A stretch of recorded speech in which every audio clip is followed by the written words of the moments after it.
She stood in the storm, and when the wind did not blow her way, she adjusted her sails. We've been in the storm, right? We've been in it. We've been standing on the bow of our ships. We've been pelted by the rain of a pandemic, civil unrest, Tiger King, quarantine, and murder hornets.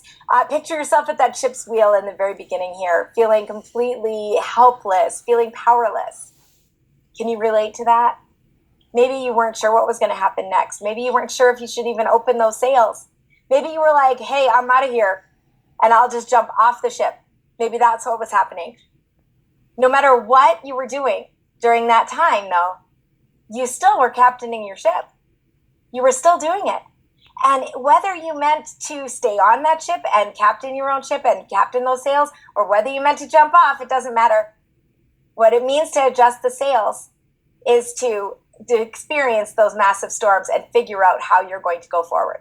Figure out how you're going to make that work for you. So, if the pandemic is hopefully leaving soon, and I hope it does, it doesn't matter, because you're still going to guarantee to have a massive storms in your business and your life. Do you agree? There's going to be a lot of times in your life that you're going to be thinking, yikes, I did not prepare for this. You're going to have to captain your ship through the roughest seas imaginable. You're going to experience so many crises as you sail through life. And so I believe that there are 4 C's that make you a great captain. And you know, I'm Kэрol, so we got to have C's. So I think a great captain is cautious, confident, compromising, and compassionate. So the first one is that a good captain is cautious. A good captain expects a crisis, expects one, doesn't want one. Expects one.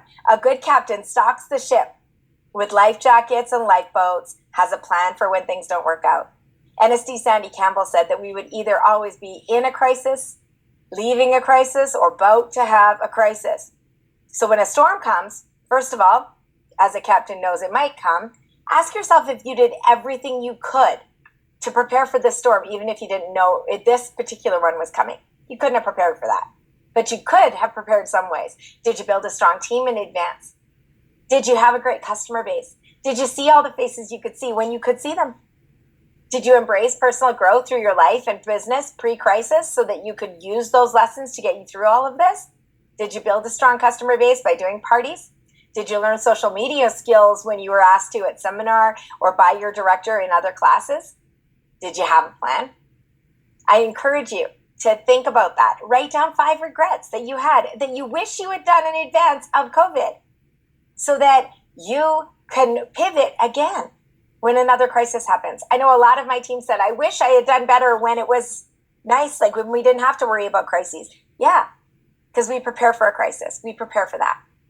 It's weird to say that I'm really lucky about a major crisis in my life, but in 2013, our entire area was flooded.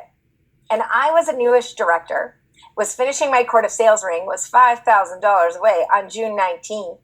And by the evening after I posted my sales to my customers and figured, whatever, I'll figure it out. Then I had three families, living in my house that were displaced. My son fell off of a treehouse and onto a patio table. I had a DIQ in complete meltdown mode, and I was panicking. I really was. I didn't know how on earth we were going to make this work. I didn't know how to reach out to customers who just lost their houses and say, hey, I'm trying to earn a diamond ring. Like, if it seems insignificant, right? We made emergency makeup kits for displaced people. We organized a clothing drive. We worked to help people. That's what we did. And you know what? By the grace of God, it worked. I got my customers to, like, the ones that could order, did order. We had enough. We figured it out. I got that done, and our unit goals got done too.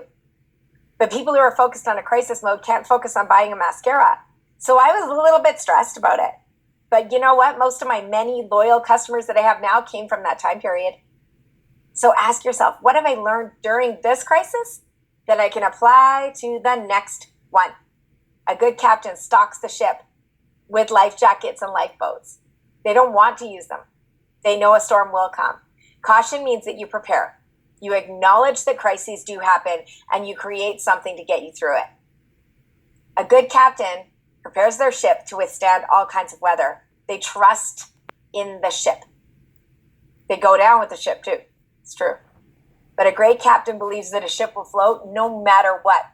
An excellent captain is confident in her crew, in her ship, in herself. The 3 keys to confidence, as told by activist and author Brittany Packett, are permission, community, and curiosity. Permission means it is the birth of confidence. So we get permission to be confident from our role models. And you have to find your role models. You have to find the people in your life that you can look up to that are confident, that you can emulate as you move forward in your business. Maybe it's your director. Maybe it's another team member. Maybe it's a celebrity. I don't care. Permission means that you look to the role models, to the people out there acting in confident ways. You allow their confidence to give you the permission to act confidently. And remember that acting confidently means that you're giving somebody else out there permission to act confidently too. Think about a time that you didn't feel confident and you got permission from someone else doing it that gave you the confidence to do it. I remember that growing up as a plus-size girl, I never saw anybody in my life embrace their curves. There was no Lizzo on TV. There was just women wearing t-shirts to the pool and worrying about their bodies. And then we were in the Bahamas and I was covering up my thighs with my sarong, all like worried and making it ruin my time. I'm never going to see these people again, but it didn't matter. I didn't want them to see my thighs. And then I looked and there was this group of women. They were playing with a beach ball on the beach and they're frolicking. And like, let me tell you, they were not conventionally sized, but they looked so beautiful. Every jiggle, every bounce, every cellulite bump was beautiful to me. And they were having so much fun that I thought, you know what? I have permission. And I discarded that sarong and strutted into the ocean. And I've never looked back from that because I will not allow that lack of confidence to change my destiny. So whenever I'm scared, I think someone else might be watching me. I didn't talk to those women. They don't know who I am. They don't know how much they impacted me. And I couldn't pick them out of a lineup today. But what they did gave me confidence to go forward. Confidence needs permission to exist. And then a community is where you practice your confidence. So you already have that community. You have your Mary Kay community where you can practice your confidence. You have your sisterhood. And you have to realize that a great captain totally has to trust her crew. She has to hire the best, but she has to trust them too. In her TED Talk, Brittany talks about the story of a young female Kenyan ranger who is anti-poaching. And they're teenagers, young women. And she asked them, do you ever get scared going against poachers with guns? And she said, of course I do. But I call on my sisters. They remind me that we will be better than these men and we will not fail. A good captain works with the best crew. She finds the best people to follow and learn from and the best people on her team. I have so many stories of ugly crying to my national, to my sister directors. I need people to sometimes just tell me that I'm pretty and I can do it. And that's it. That's all that it takes.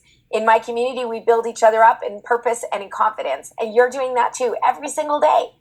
So our code in our team is tell me I'm pretty. And that just means call me right now because now I'm going to have a crisis. And I don't know what to say and I don't know how to express that I'm in crisis mode, but I'm totally in crisis mode. Do you know that feeling? So when we do that, we have that time to restore each other's confidence. We have that time when sister directors or sister consultants say, you know what? I saw you do this. I saw you do this. They're going to tell you stories of confidence. They're going to give you that back. Ask yourself, did you reach out as much as you could during this storm? Were you part of your community as much as you could have been? Did you go to every Zoom class, every meeting? Did you do as much training as possible to be part of this community and to focus on that? Did you provide the community you could have had to your sister Mary Kay sales directors and consultants? If not, can you do that now? Can you look forward and look at this as an opportunity to build a more confident community of women that are willing to take risks together? Because remember that a confident captain is also curious. A curious captain curiosity is what affirms confidence, okay? So curiosity just means I'm going to do it and see what happens. It means that you're in charge of your own learning. Ask yourself, were you in this as in charge of your own learning as you could have been during this crisis as well? Did you wait for your director to do Zoom calls and classes? Did you try it out anyway, even if it sucked? Did you embrace the suck, as my team would say? Did you seek out ideas? Were you okay to make mistakes? One of the things I did after my very first seminar, where I cried like my eyeballs out, was that I decided that I was going to see 100 faces and just collect data from it. I thought, I'll see if I'm good at this, because I didn't know if I was. At that point, I'd only facialed a few people. And so I decided to see 100 faces and just see what happened. I sent a survey monkey out to every single one of those 100 faces. Don't ask me for the questions. I've looked for them before. I can't find them anymore. But they were basically like, what was one thing I could have changed? What was one thing that I could have done differently? What was something you loved? And I was really surprised by the answers, because it wasn't what I was expecting. And it was a very scary thing to get those answers back. But I thought, I'm going to be curious. That's it. That's all I wanted. I was going to be curious about the results. I tracked all of that. I tracked my sales. I tracked how many discounts I gave away. I tracked whether or not I had team members from it. And you know what? We found that list in my office 2 years ago, and found out that 68 of the people that of my first 100 faces had either joined my team or were on my team. 68. That's pretty good results. Curiosity gives me confidence, even when I think that something might totally bomb or has totally bombed, that I can move forward and think, what might happen if I tried this? Curiosity is what breeds creativity. It's what breeds confidence. So that is really important, that you remember to be curious, that you remember to seek out your own learning and being in charge of it.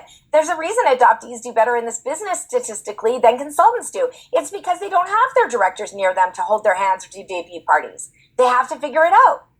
So remember, a good captain goes on a smaller voyage first. They don't cross the Atlantic in the very first time they take the ship out, right? They test out the water. They test for leaks. They test for things.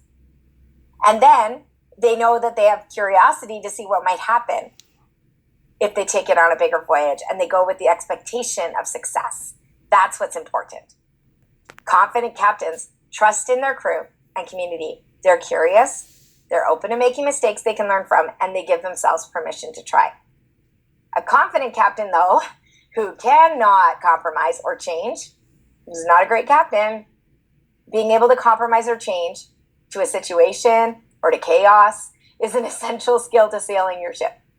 The captain that refuses to change her sails is probably going to sleep with the fishes or be rescued by a mermaid, hopefully. Ask yourself, how well have you adapted to the changes in our business? And not just COVID. Think about when they changed the Miracle Set, for example. Did you embrace that? Were you mad about it? I'm not going to lie, I was a little mad about it. I had worked my entire business saying to my customers and my consultants that they would have to pry the night solution out of my cold, dead hands. And then they did. And I had to figure out how to pivot from that. I had to figure out what to do next. That's important. Can you figure out how it is that you're going to go forward when things don't go your way, when it's out of your control? You could choose not to compromise. You could choose to only sell the old Miracle Set and be like, forget it, I'm not doing anything else. How would that work out for you? How did that happen for you? When they figured it out that the 3D was better, and it is, by the way, then we have to figure out how to pivot that way and how to embrace that change. Did you cross your arms and decide when it was time to work digitally that since you've never done anything digitally, you're not going to do it now? Did you say, well, I don't really need to do that because my customers aren't on social media, so I don't need to do that? How'd that work out for you? How did that work out for you? Albert Einstein says the measure of intelligence is the ability to change. Are you willing to change and learn? Conversely, being too malleable or panicking and changing direction every 2 seconds isn't the best way to captain either. Do you agree? Right?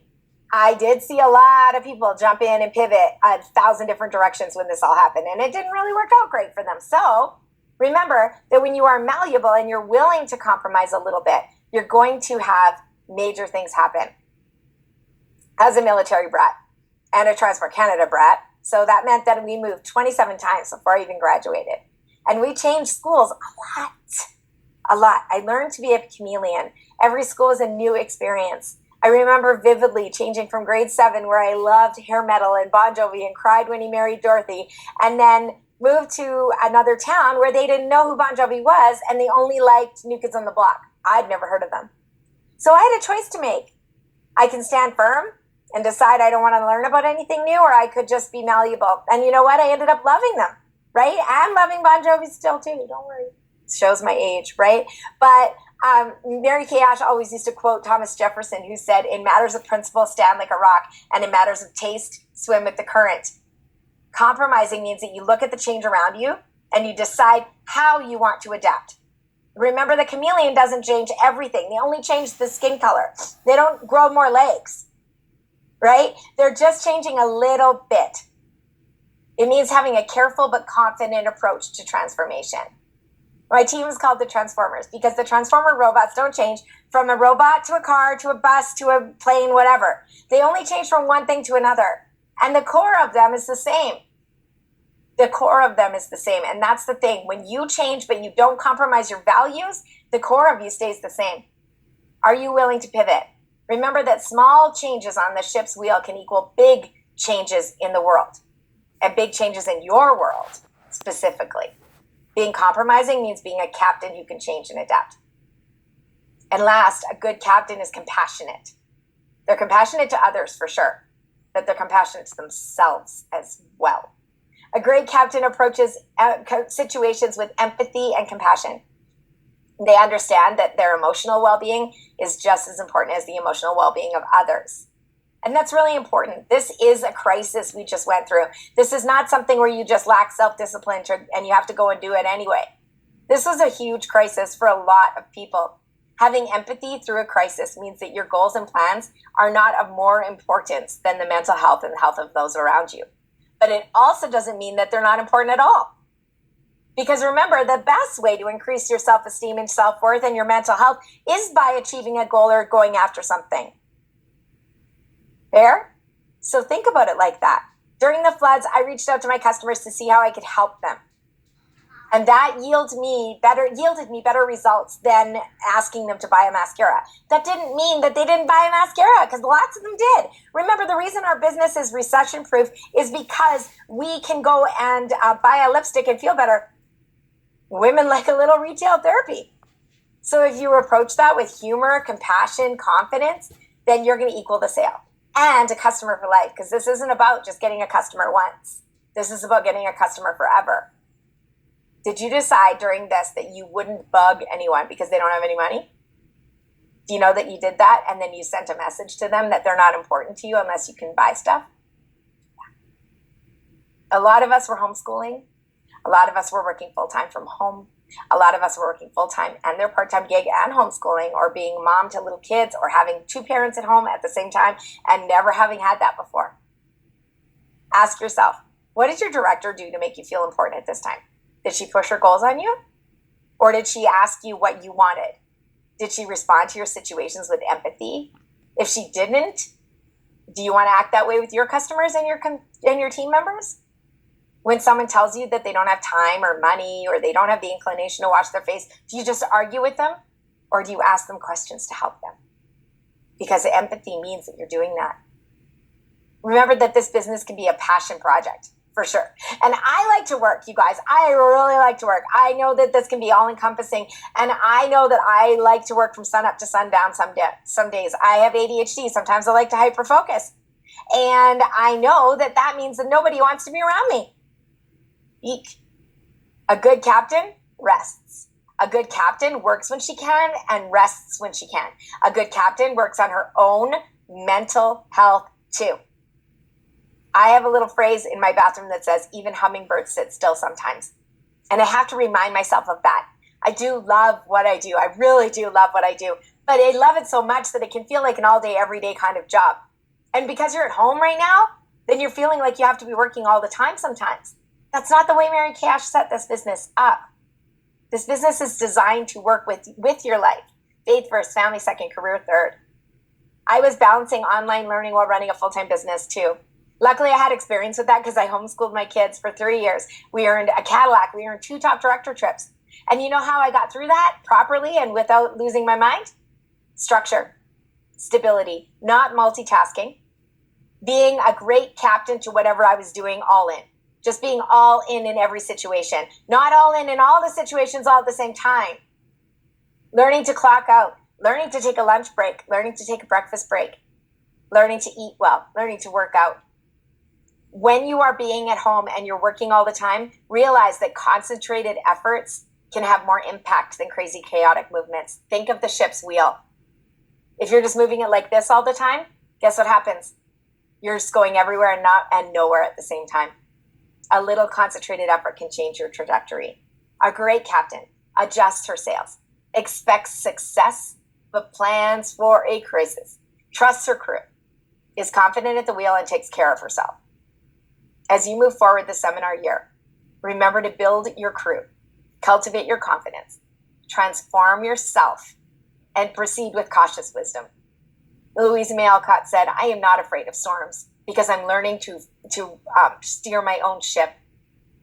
Picture yourself confidently sailing the ship of your dreams. I believe in you.